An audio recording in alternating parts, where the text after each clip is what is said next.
Hi, I'm Ray Kurzweil. It's great to be with you.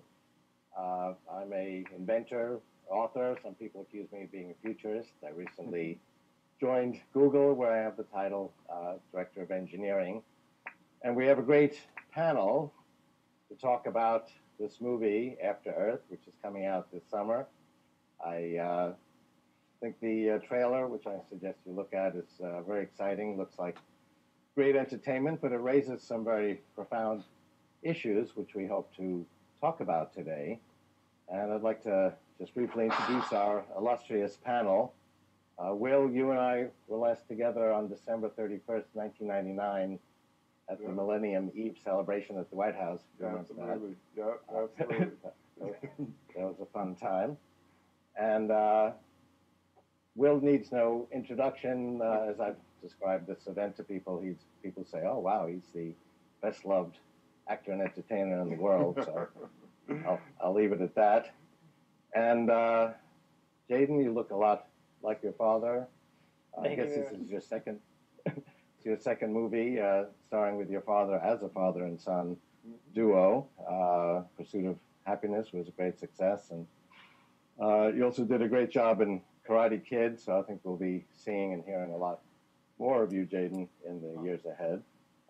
We have several other illustrious thinkers. Elon Musk, who I've worked with on projects like Singularity University, has actually two relevant connections to this discussion. You're founder of SpaceX, which is leading the effort to privatize space, working with NASA, and you've had some very successful launches just recently, which were historic. And Tesla is also leading the way in terms of preserving our environment with a zero-emission car that's the most successful all-electric vehicle. And if you go in a Tesla car, I feel like you're going into space. It's a very high-performing car. Alexandra Cousteau is the third generation of the legendary Cousteau family, granddaughter of Jacques-Yves Cousteau, daughter of Philippe Cousteau, and you've been continuing your family's efforts to explore, understand, and preserve the oceans, which is really most of the Earth. We're called the Blue Planet for a good reason, and I'll be interested to hear your perspective on how we're doing with that. And we have middle school from Culver City, California. And we're very interested in getting your perspective on how we're doing with the Earth and whether you're anxious to leave the Earth. I guess it might depend on what day we talk to you. But we're looking forward to getting your ideas. So, Will, let me start with you. Obviously, one goal of the movie is to entertain people. Judging by the trailer, it looks like it does a great job of that. But it also touches on other themes because people have left the Earth because of an environmental disaster. There is a lot of concern today that we might be headed for that kind of scenario. So, what did the movie mean to you? What are some of the themes you think it raises? Well, thank you. Well, first of all, I want to say thank you to you. You have been behind the scenes in my career for many years. The Age of Spiritual Machines is beside my bed during iRobot and I Am Legend. So No, I want to thank you for all your hard work. You make me look good. No. That's what I'm trying to do. No, this is with this film. It was such a perfect collision of art, entertainment, education, an opposing of fantastic questions. You know, as an artist, this film does exactly what I've always dreamed to be able to do, to be able to entertain and to also pose very interesting questions. And to do it with my son, it was wonderful for the two of us to become environmentally educated together. We did a lot of the shooting in Costa Rica, which is one of the most beautiful places on Earth. And then one of the questions that was posed during the shooting was about what was the actual damage that was being done by human occupation of the planet. We started huge questions of water came up, and the idea that today it's oil that we're willing to go to war over, and at some point in the future it's going to be water. So there were huge questions that were posed, and I'm excited to be here. Well, how do you think we're doing in terms of the environment? I mean, there is a lot of concern that that's going to be the only destiny left to humanity, is to actually leave this planet, which is the scenario that the movie portrays. Mm-hmm. Are you pessimistic, optimistic? Do you think it's in our hands? We can go either way, or what is your view on that? I really believe that it is going to be a very serious concern that we're going to need to focus on. Again, being in Costa Rica and sitting and speaking to some of the elders of Costa Rica who had seen the changes in the weather patterns over even just the last 60 or 70 years. I truly believe the exploration of space is an absolute necessity. I was truly concerned in the past few years of the U.S. situation with NASA, and I think that it's something we're going to need to take very seriously, and we look at it in our film from an entertainment standpoint, but I think it's something that the world needs to take very, very seriously. So Jaden, you probably resist being a spokesperson for your generation. I don't like it when people expect me to be a spokesperson for my generation, but and we have some eighth graders with us as well. We'll hear from them. But from your perspective, how does your generation feel about how we're doing with the environment? Are they pessimistic? Do they think that we can overcome these challenges? I mean, this is a theme that the movie portrays. I mean, our world is going to get to a tipping point, and I don't think that we've reached that tipping point yet. And I feel like if we wanted to stop that, then my generation would have to almost become obsessed with it and say, you know what, we're stopping everything that we're doing wrong right now. No more plastic, only reusable sources, and only solar power. But, it's really something that we're going to have to work on. But I really feel like my generation can get used to, paper bottles and just renewable things easier than somebody that has been living in this world for so long and is used to the standard things. And, I think my generation will take it very seriously and know that tap water doesn't kill you. You can drink tap water, you can use a bottle over and over again, you know what I'm saying? Like, even in our house, we have glass bottles that we just use over and over and over again, and I really think that my generation can really, really be serious about this environmental thing, because if not, we're the ones that are going to be suffering from the consequences. Because no, it's okay. You brought up a great point about tipping point, because that's actually the concern, that things are getting gradually worse, but we might get to a point where suddenly things get drastically worse quickly.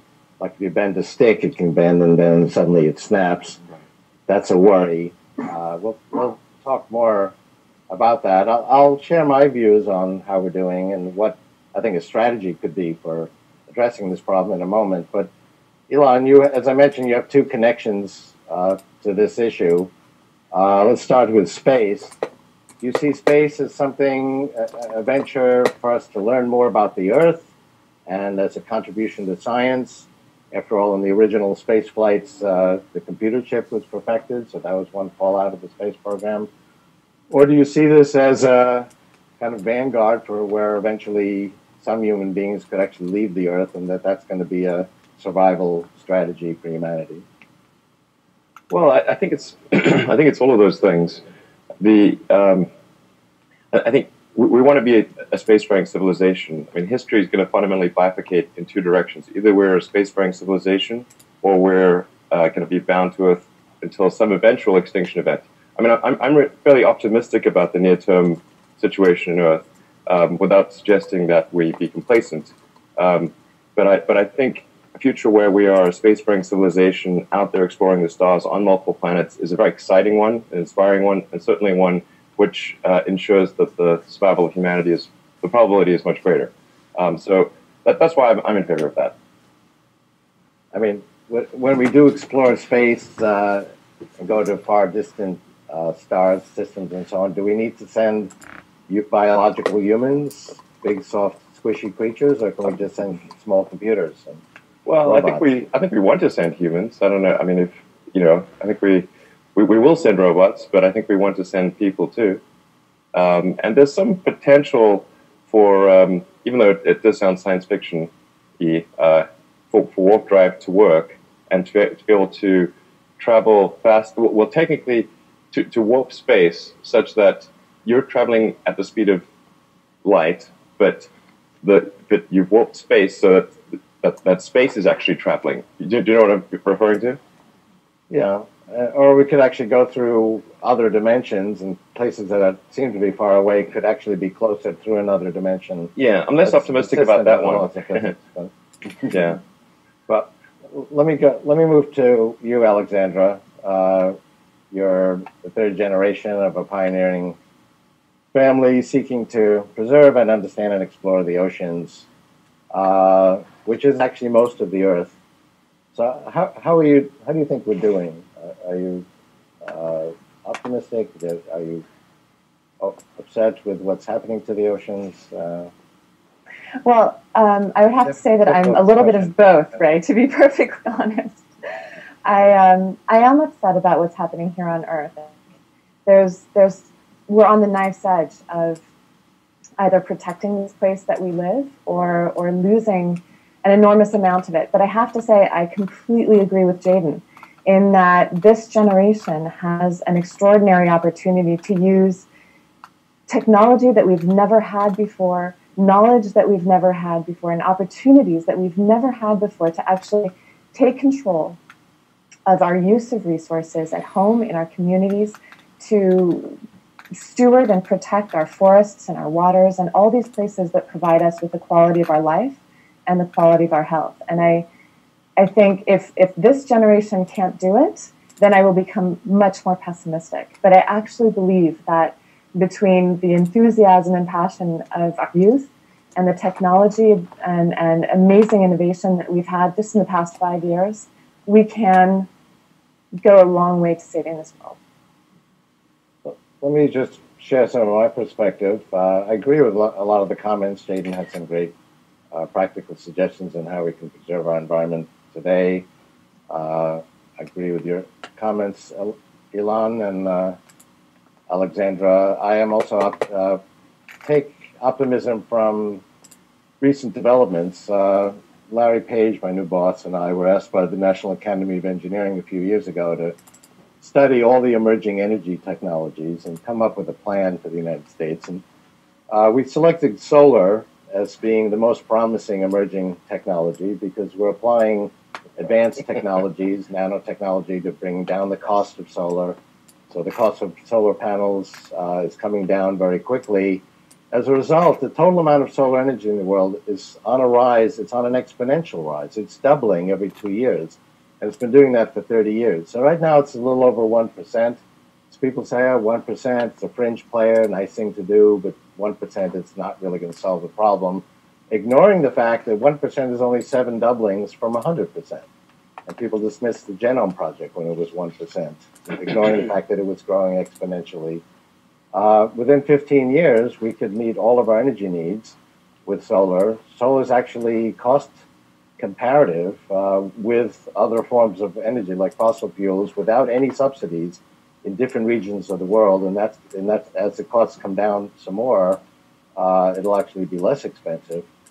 And so I presented this actually to the Prime Minister of Israel recently, and he said, "But Ray, do we have enough sunlight to do this with?" And I said, "Yes, we have 10,000 times more than we need. After we double 7 more times and are meeting all of our energy needs through solar, we'll be using 1 part in 10,000 of the sunlight. And it's free. Ultimately, this can be very inexpensive. It has no environmental impact. There are similar issues actually in cleaning up water, similar solutions that are emerging, similar solutions emerging for food production, housing. It's a complex subject, but if we restrict ourselves to 19th century technologies like fossil fuels, then I would be pessimistic also. If we embrace these new strategies and new technologies, which are environmentally friendly, they're decentralized, they're not subject to disasters like oil spills, then I would be very optimistic. We have actually the means and the knowledge to meet our biological and material needs in an environmentally friendly way. We just have to make the decision to do that. Let me move to Culver City. Do you kids have a question or a comment? I'd like to hear what your generation thinks.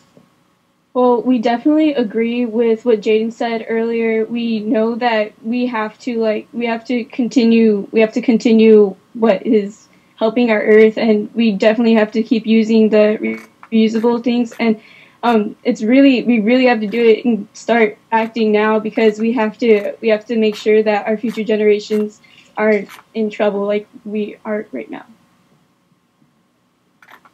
Well, I think that's good advice. Do you have a question for the other panelists? Yeah. After you were done shooting the film, how has your view of planet Earth changed? For Jaden. Well, I feel like I really saw some true beauty in the world after shooting in Costa Rica, and in Eureka, and how different it is. And it really, after that experience, it really showed me how important it is to save our world, and how I want planet Earth to be around for a very, very long time. And I want to treat it well, because it is the giving tree. It gives us food, water, air, living, everything. And it's just time for us to give back to it and not throw plastic bottles in the ocean and make an island in the middle of the Pacific Ocean of just plastic and just disgustingness and killing fish and poisoning lakes, and it's time to give back to it and really just appreciate how much the world gives to us. Everything here was made by humans, but we took it from the world to make everything that we have, and we praise ourselves like, oh, look what we did, but really it was the world that gave it to us. So that's what showed me how important it is for us to really, really take care of our world. How about you, Will? How did your perspective change from shooting this movie? Yeah, it was as Jaden said, we were in some of the most beautiful places on earth.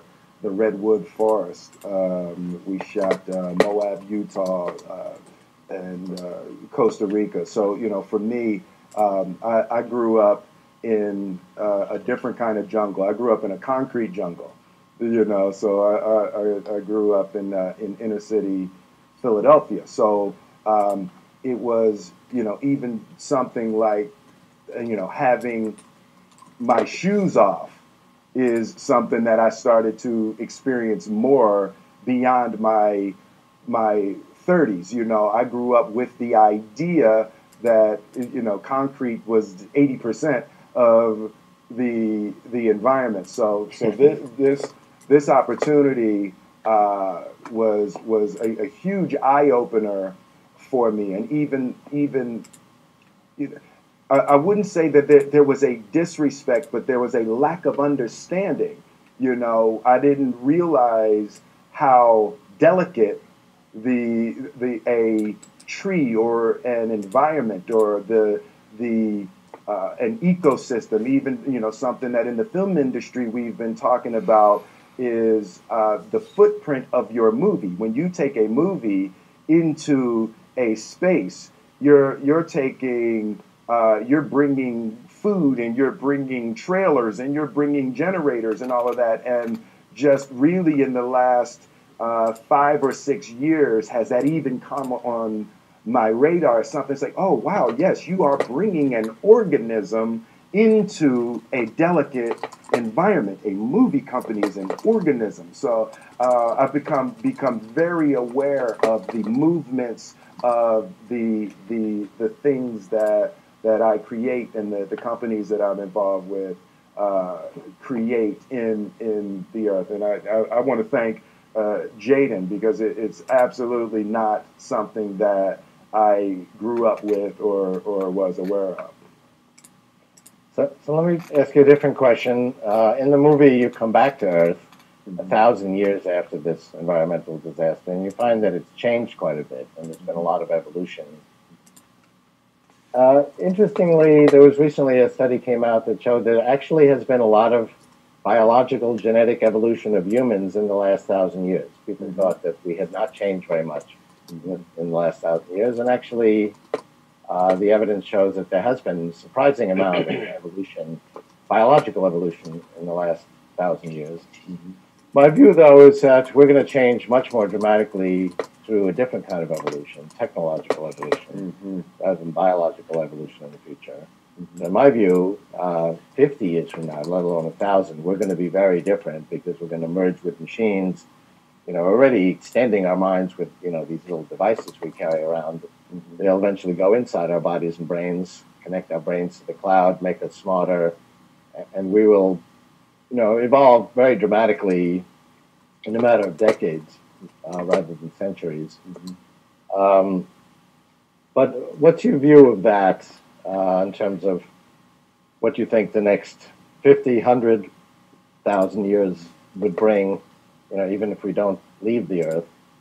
Well, what was really interesting in Jaden and I were discussing this. I started in the music industry, and my first album was released, and there weren't even CDs, you know. So it wasn't until my third album was released that it was on a CD. So I still have my vinyl records. I never, you know. So the explosion and the almost devouring of the entertainment, the way that people take their entertainment by technology, was extremely powerful and voracious. The way it was just consumed by technology in a very, very good way. So I'm seeing, and in the Fantastic Voyage was discuss the idea of how the next phase of that is going to be medicine, and the way that technology is moving into the realm of medicine in that with that same kind of force. You know, so I'm extremely excited about those possibilities. My father just had a successful surgery where he had a pacemaker implanted, but his pacemaker is a Bluetooth device. So your father's a cyborg now. Yes. Yes. So, you know, his pacemaker is now, it syncs into the telephone system, and his doctor can monitor it from his laptop. And I just thought that was the most amazing, powerful, and, you know, maybe a little frightening that somebody can just pop up on their laptop. Even this hangout is something that we couldn't have done just, you know, a couple of years ago. And when these things happen, we just take them for granted. Let me wrap up by just asking a question of the 8th graders, if I can get your attention. So what's your view about how we can manage our environmental problems? Do we have to leave the Earth? Is that kind of what you have in the back of your mind, that, gee, if we don't really succeed in cleaning up our planet, we can always leave? Or are you optimistic that we can actually create the kind of world we want here on Earth? I definitely I have faith in our generation. I do think that we can, like, help this Earth, and I really I'm for sure that we cannot go to a different planet just in case, like, we waste this planet and go to a different planet. Like, we can't do that. We have to. I think I'm very optimistic that we can save this planet and continue to do the right things. Yeah. Well, people of your generation are going to make a huge difference. There was one 14-year-old kid who actually came up with an early blood test for pancreatic cancer, which is now going to be adopted. So young people have the tools and the knowledge to actually change the world, and I have confidence that you will all do that. So let me thank all the participants, Will Smith and Jaden Smith. Ray, hold on. Jaden had something he wanted to say to Elon Musk. Okay. I told him that he had to behave, but you can just tell him how you feel about it. Okay, I was just going to tell Mr. Musk that the invention of the Tesla is amazing. Mm-hmm. And in January of next year, I will be getting a Tesla because I feel like it's the most environmentally safe thing to get, and it's simply fly. Mm-hmm. I didn't want to say that I want to sound intelligent. I want to sound intelligent, but it's fly. It's fly. We look forward to seeing you in one. Thank you. Elon Musk, students of Culver City Middle School, Alexandra Cousteau, thank you very much for your participation. This was a lot of fun. Thank you very much. Thanks, everyone. Thank you guys so much.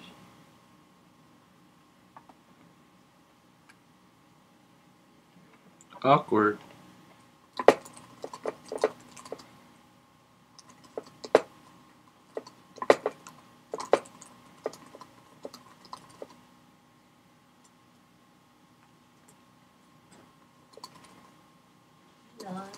Mm-hmm. Metformin. Oh. Hi, I'm Ray Kurzweil. It's great to be with you. I'm an inventor, author. Some people accuse me of being a futurist. I recently joined Google, where I have the title Director of Engineering. And we have a great panel to talk about this movie, After Earth, which is coming out this summer. I think the trailer, which I suggest you look at, is very exciting. Looks like great entertainment, but it raises some very profound issues, which we hope to talk about today. And I'd like to just briefly introduce our illustrious panel. Will, you and I were last together on December 31st, 1999, at the Millennium Eve celebration at the White House. Absolutely. Yep, absolutely. That was a fun time. And Will needs no introduction. As I've described this event to people, people say, "Oh, wow, he's the." Thank you for all your hard work. You make me look good. That's what I'm trying to do. No, this is with this film. It was such a perfect collision of art, entertainment, education, an opposing of fantastic questions. As an artist, this film does exactly what I've always dreamed to be able to do, to be able to entertain and to also pose very interesting questions. And to do it with my son, it was wonderful for the two of us to become environmentally educated together. We did a lot of the shooting in Costa Rica, which is one of the most beautiful places on Earth. And then one of the, preserving our environment with a zero-emission car that's the most successful all-electric vehicle. And if you go in a Tesla car, I feel like you're going into space. It's a very high-performing car. Alexandra Cousteau is the third generation of the legendary Cousteau family, granddaughter of Jacques-Yves Cousteau, daughter of Philippe Cousteau, and you've been continuing your family's efforts to explore, understand, and preserve the oceans, which is really most of the Earth. We're called the Blue Planet for a good reason, and I'll be interested to hear your perspective on how we're doing with that. And we have middle school from Culver City, California, and we're very interested in getting your perspective on how we're doing with the Earth and whether you're anxious to leave the Earth. I guess it might depend on what day we talk to you. But we're looking forward to getting your ideas. So, Will, let me start with you. Obviously, one goal of the movie is to entertain people.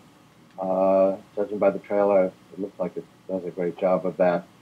But it also touches on other themes because people have left the Earth because of an environmental disaster. There is a lot of concern today that we might be headed for that kind of scenario. So, what did the movie mean to you? What are some of the themes you think it raises? Well, thank you. Well, first of all, I want to say thank you to you. You have been behind the scenes in my career for many, many years. The Age of Spiritual Machines is beside my bed during iRobot and I Am Legend. So I most loved actor and entertainer in the world, so I'll leave it at that.